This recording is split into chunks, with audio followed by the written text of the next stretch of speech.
Well, about 2 months ago, I planted onions in containers as an experiment of sorts, and just wanted to update you on the progress of them.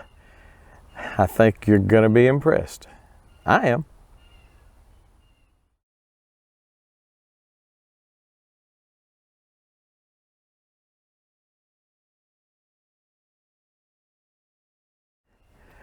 All right, so here is my onions in these wicking tubs. As you can see, they have gone crazy. Now what I did, and if you watched the first video, you know what I'm talking about. I planted about, probably a full bunch, which is about 40 to 50, in each one of these wicking tubs, which is way too dense, no doubt about it. And what I told you I would do would be to come back in here during the growing season, before they started really bulbing, and try to get some big onions out of them. But I would have to thin them out a lot before I'm gonna allow the onions to expand and get as big as I want them to get. So what I've done is come over here and pull out the onions that were real close together. I'm trying to give them maybe 4 inches in between from onion to onion. I'll just pull a few now. I'll also try to pull some down on the edges of the tub, because I just feel like this one's about 1.5 inches away from the edge of the tub, and it's not going to get very big as long as it's up against the edge of the tub. So all along the edges I've been pulling. That right there is 1.5 inches in diameter probably. And but one thing about it, you don't see much grass or weeds in them, because they have just overshadowed everything. So I got one here that's not very big. Let's pull it. That one is between, it's doing well, but it's between two that were about 4 inches apart, about 4 or 5 inches apart, and I pulled the one in between them off to try to thin them out. I thinned these out real hard yesterday, so I'm not going to pull a whole lot of them for you, but just wanted to show you what I'm getting.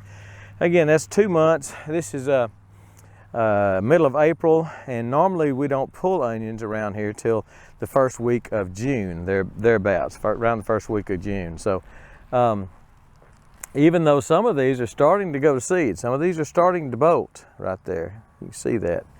So that may be because they're so densely populated. I don't know. I don't know what the reason for that is, but that could be one of the reasons the onion itself thinks it's gone as far as it can go. So it really a great way to grow onions, especially green onions if you like small onions. Now if you want big onions, I don't know that I would do this again densely. I think what I would do would just be come in here and plant 10 or 12 instead of 40 or 50. Plant 10 or 12 in there, give them good spacing in between, and doing the same fertilization program now, which I'll tell you about right now before I forget it. Probably once they really started looking decent, started getting a little green, you know, like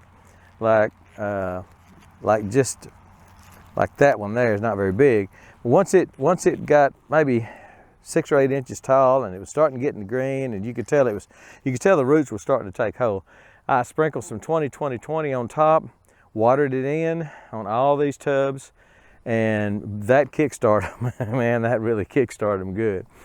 Again, I'm not going to pull a bunch because I've already pulled a bunch, but I will show you the ones over here that I thinned out, and I'm going to let those go, and those will be some of the ones that I think are hopefully going to make some big onions. They're really good, really sweet. If you like sweet onions, that's what these are. These are 10-15. Well, some of them are yellow, 10-15 Ys, and some are just 10-15, which would be a white onion. So some are yellow, some are white. But let's go over here and look at a couple of tubs that I've already thinned out, and we'll see how they look. So these 2 tubs I thinned out already, and I've got maybe 4 inches between some of those. Some of them are already 2 inches in diameter probably. I'm wanting them to get 4, 5, 6. I really like big onions. You can tell that one there is getting pretty massive. So he's going to be good.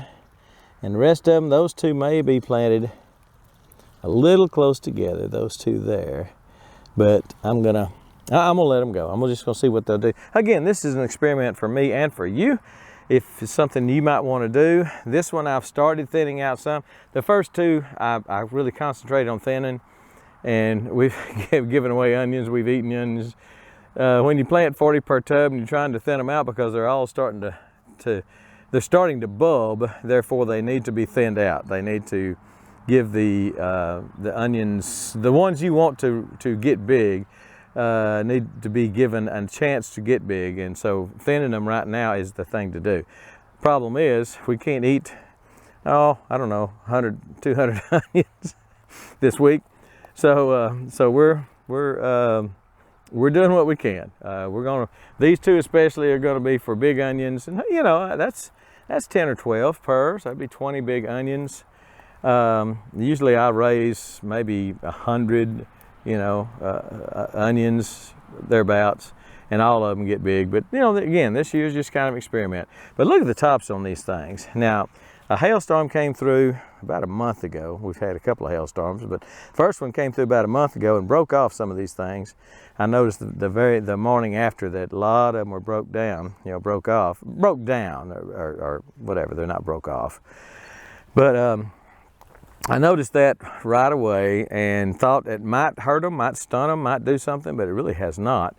And so I don't know. They look good to me. I haven't fixed up my irrigation system yet. I mean, I've got it laid out, but I haven't hooked it up yet.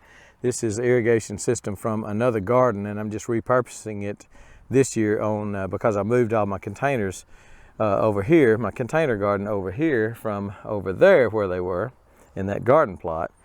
And so anyway, just haven't hooked it up yet. I've got the lines that were run last year to the wicking tubs and to the earth box and stuff like that. Just need to hook it up, make sure there's a line for each one. Now, what am I going to do after, about 2 months from now, a month and a half from now, these will have done everything they're going to do.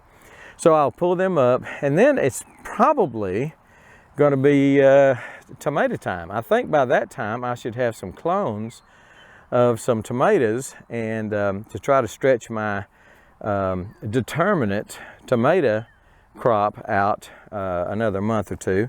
And so hopefully by that time I will have some clones and be able to plant these wicking tubs. I don't want these, 6 wicking tubs. I don't want them to go to waste all the rest of the year. So as soon as these onions come out, I'm gonna put something in them. I think it's gonna be tomatoes, because tomatoes do real well in wicking tubs. That's the plan right now, but I've got to clone some first. But anyway, I just wanted you to look at the onions. They really look good. Some of them look, I mean, they're not supposed to be massive this time of year because they didn't plant till about the middle of February. But you talk about some good green onions now. My daughter took a huge bunch of them yesterday, an armful of them yesterday, and she cut the greens off, the tops off, and is drying those to use as chives or whatever it is you use them for. So we may just let a couple of these tubs get just for an experiment, again, for you, for me, let a couple of these tubs get just as big as they want to get, planted densely. I may do that. Just these last 2 tubs, just leave them planted this densely and just see what they do. See how big they get and see what happens. It may be a decent way to plant them. Again, will I do it again like this? I don't know. I've got plenty of land. I've got those tubs, my raised bed garden where I normally raise onions, and it just does a great job growing onions. So I'll probably go back to that. I'm letting it rest this year, but I'll probably go back to that next year and do my onions, and just leave these wicking tubs for something else, something bigger. But as far as an experiment, as far as can you grow onions in a wicking tub, heck yeah, works out good. All right, we're gone.